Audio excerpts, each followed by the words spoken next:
Hello everyone. Today we have two poems of Zhou Song. First is Zhou Song, 噫嘻. The second is Zhou Song, 丰年. These two poems or two songs is the anthem songs in the spring ceremony and in the autumn ceremony, and both of them is about the agriculture and harvest. So let's see the first one, 噫嘻. So the title 噫嘻is from the first pair of sentences, and in this poem, the first two characters. So that's the way, the title, the general way how to gave the title for the Book of Songs. And these two character is a sound simulation words. So in the ancient, even in the modern Chinese, we have a lot of sound of simulation words. So those sound simulation words express the feelings, a happy feeling, a sad feeling, angry feeling, or maybe a questioning feeling. And this term 噫嘻 is not used today, but we can still find some of the usage in the later generations after this poem. And generally speaking, it's a sort of the happy feelings sign, and it's just like the English words, a little bit like the English words like wow. So it's a happy feeling with a little bit surprise. Okay, let's get to this poem. 噫嘻成王，既昭假尔. Wow, the king Cheng, as far as you have finished the ceremony, as far as the God, the heaven, and our ancestors on heaven has blessed and gave the fortune to you. So let's go to the character. 噫嘻, we know it's a sign word, just like a wow. 成王, King Cheng is the third king of the Zhou dynasty, and with his administration, the Zhou dynasty became a very, very prosperous country. The people are very happy. There is no crimes at all. So that's what's recorded in the history book. And also people are very wealthy. So all the people in this country lead a happy life. So this period of time was so called as 成康盛世. So through the Chinese history, there are several great period could called as a prosperous time, 盛世. So this is the first period in the Chinese history, was so called as 盛世, 成康盛世. The second period of prosperous time was in the Han dynasty, and the third was in the Tang dynasty. So it's not a easy period a king, a country could achieve through the thousands of years of the Chinese history. The character Shao means to enlighten, to lead the way, and Jia is a long word as Jia, which means to give the fortune.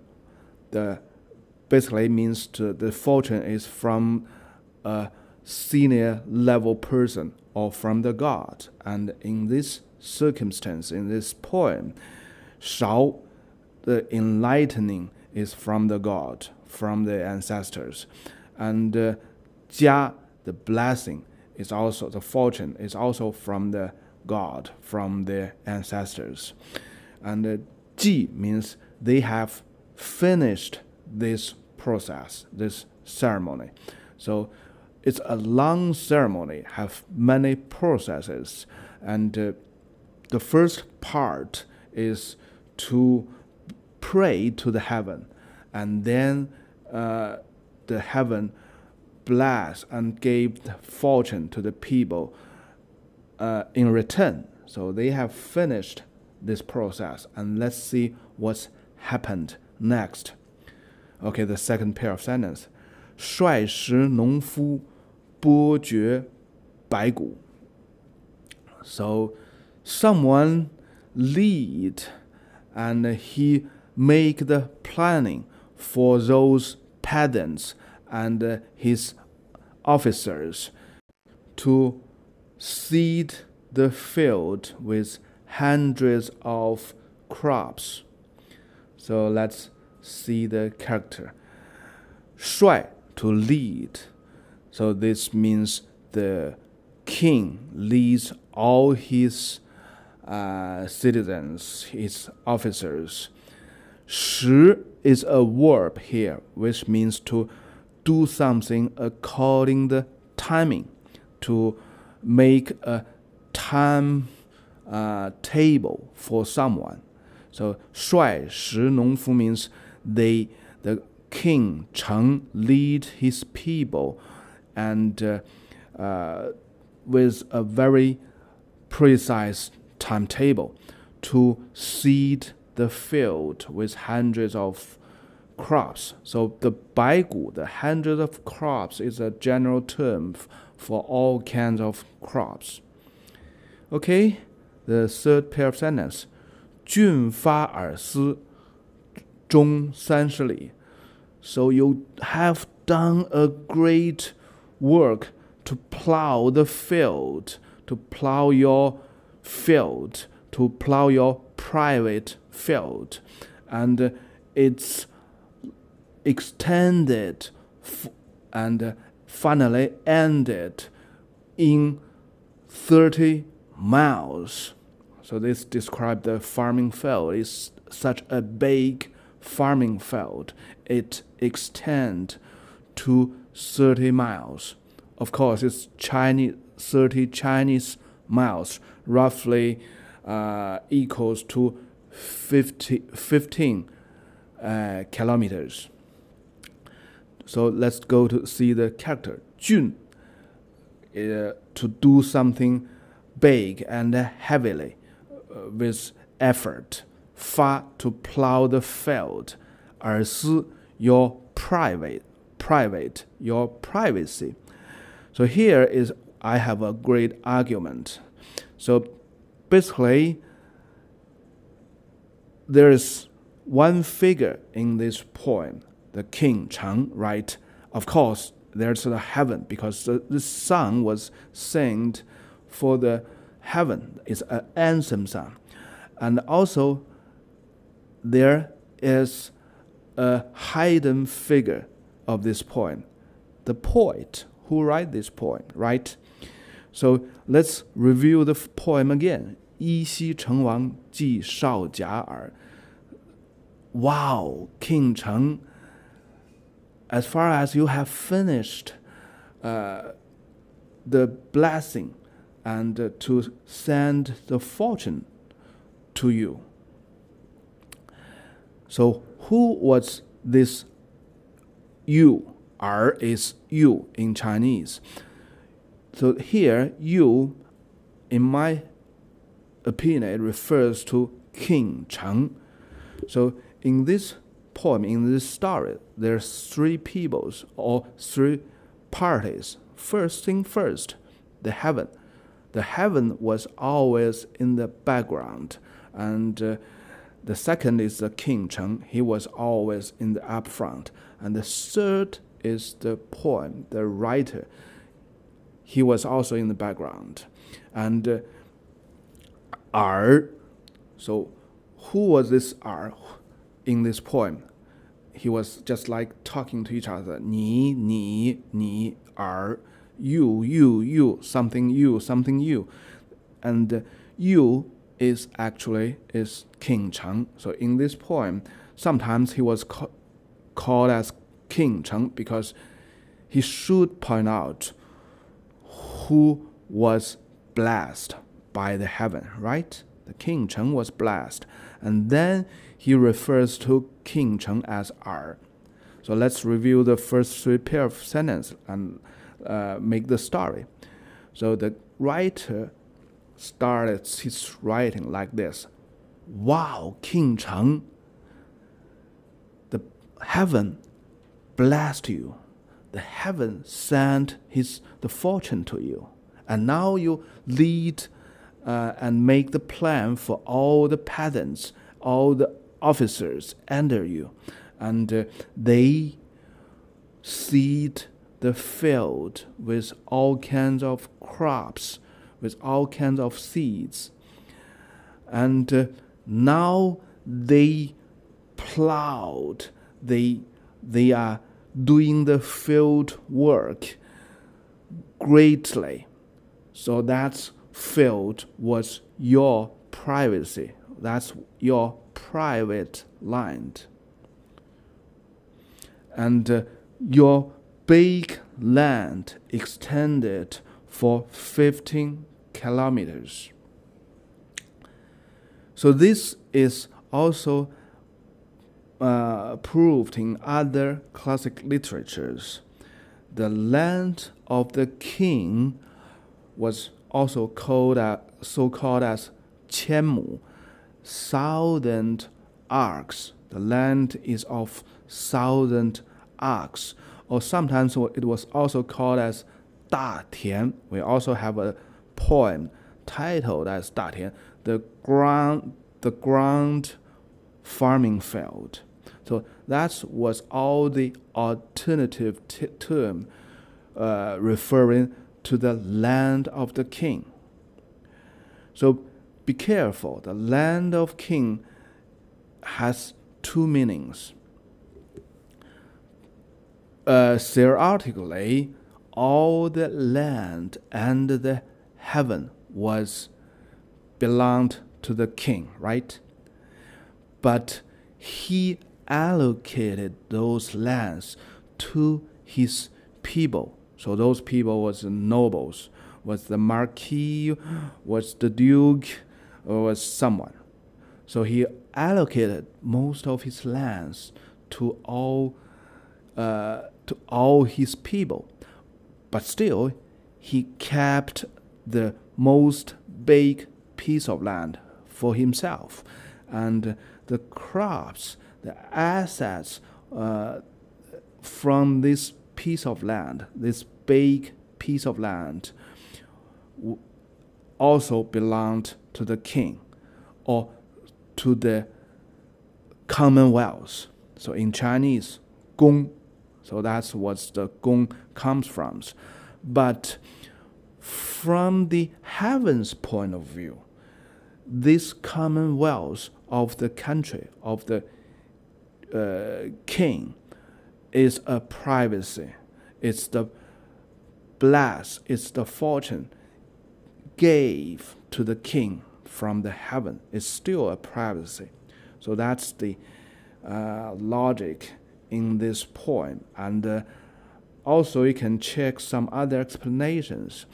Their logic cannot be justified by the facts mentioned in this poem and in the history book, because the privacy and such a big piece of land is impossible.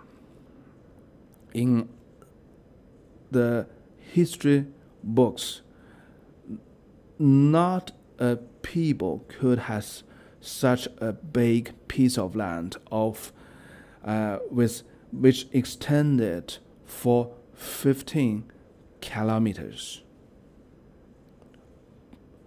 but the king one, but the king only the king could have such a big piece of land.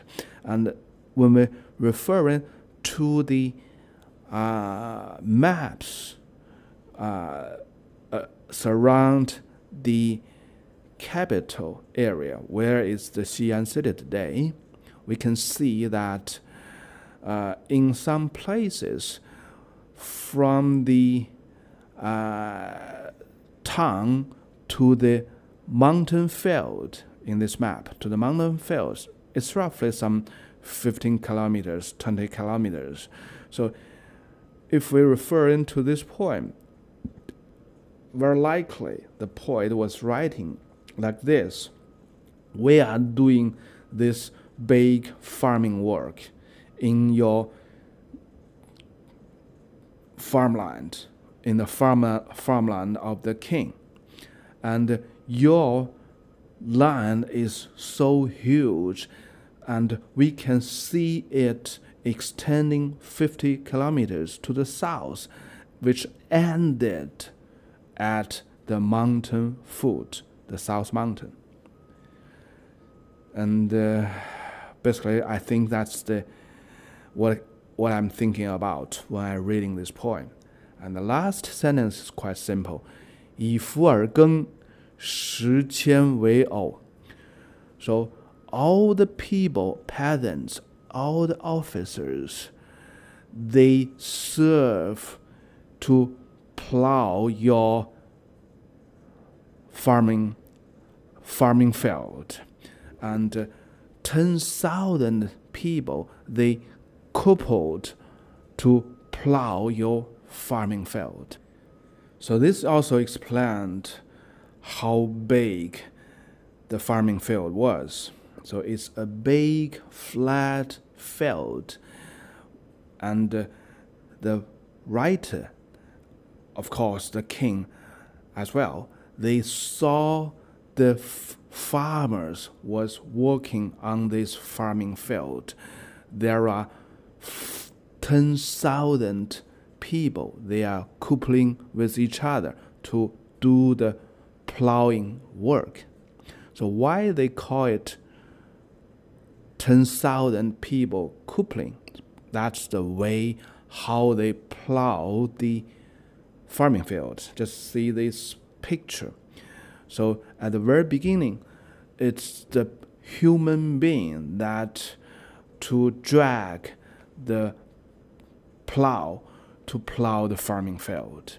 And later on in the Han Dynasty, from the Qin Dynasty, and in the Han Dynasty, it became a very popular. The bull replaced the human, and with two bulls to drag the plow, they make the do the farming work. So it's still with two bulls. So it's also a coupling, right? And very interestingly, several years ago, I went to Myanmar. I still saw this type of workings. Two bulls work together to plow the field. So you can, it's a very, very long history, long tradition, started at least since this poem. So as a typical anthem song, this poem is quite simple and straightforward. Basically, it's about pray, about blessing, it's about the future. So that's the topic in the anthem songs. But this poem is with a very unique writing. The poet, the writer, write from his angles. So he is the observer. He was watching the King Cheng and the heaven.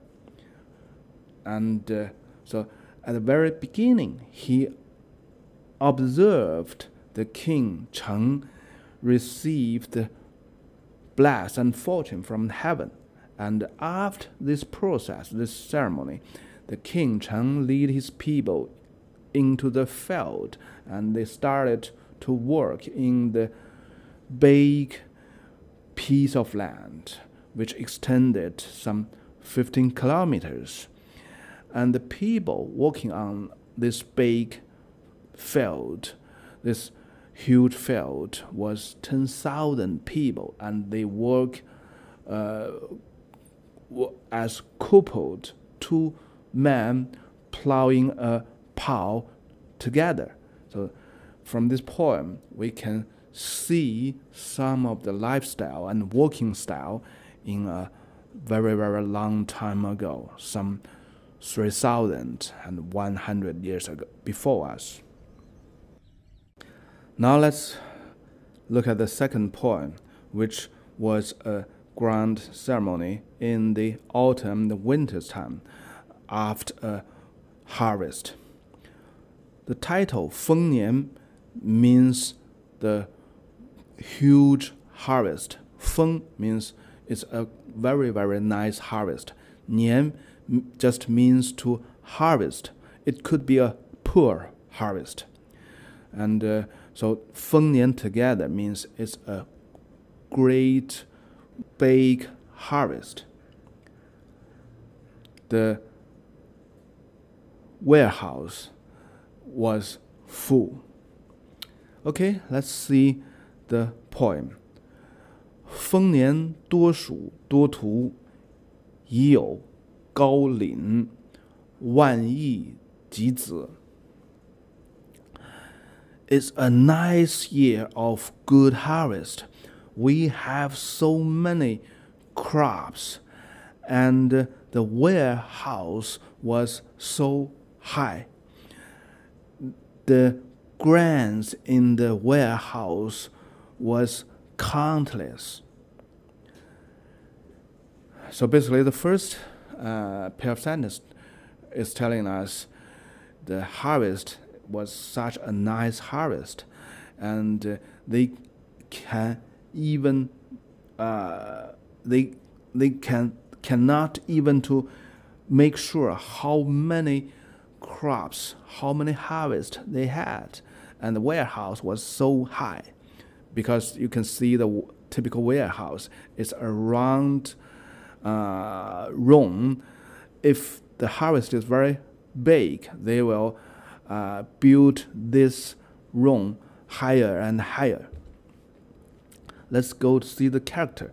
黍 is the millet. That's the most common and important food for the ancient Chinese. 禍was explained as the rice, but maybe it's some other type of food, crops. It's not for sure, but for 黍, it's very sure it's the millet. That's the that's the common food for the ancient Chinese. 廪, 高廪, 廪 refers to the warehouse for the crops. Okay, let's see the second pair of sentences. 为酒为醴，噫啤祖妣，以合百里，降福孔皆。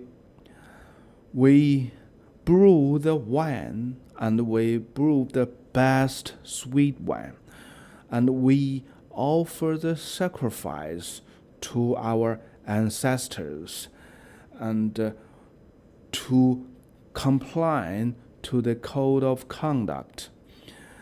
And finally, with all the sacrifice, our ancestors, the heaven, the God, will bless us, will send the fortune down to us, big and everywhere.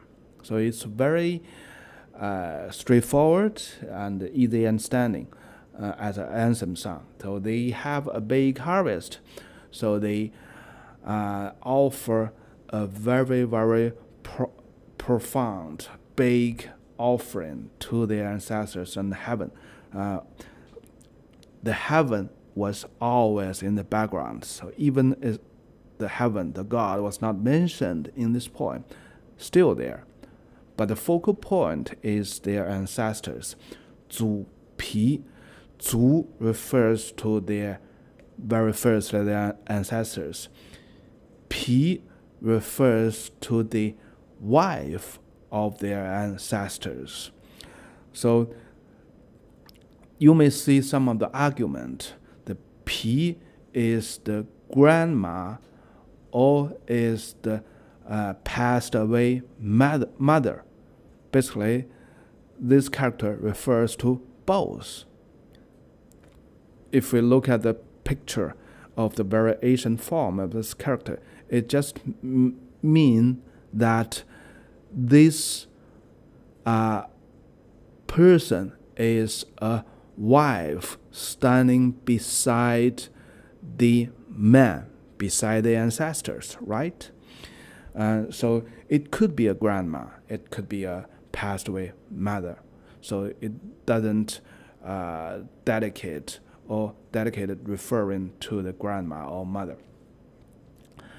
And another character, Li, normally refers to the sweet wine or the best quality wines.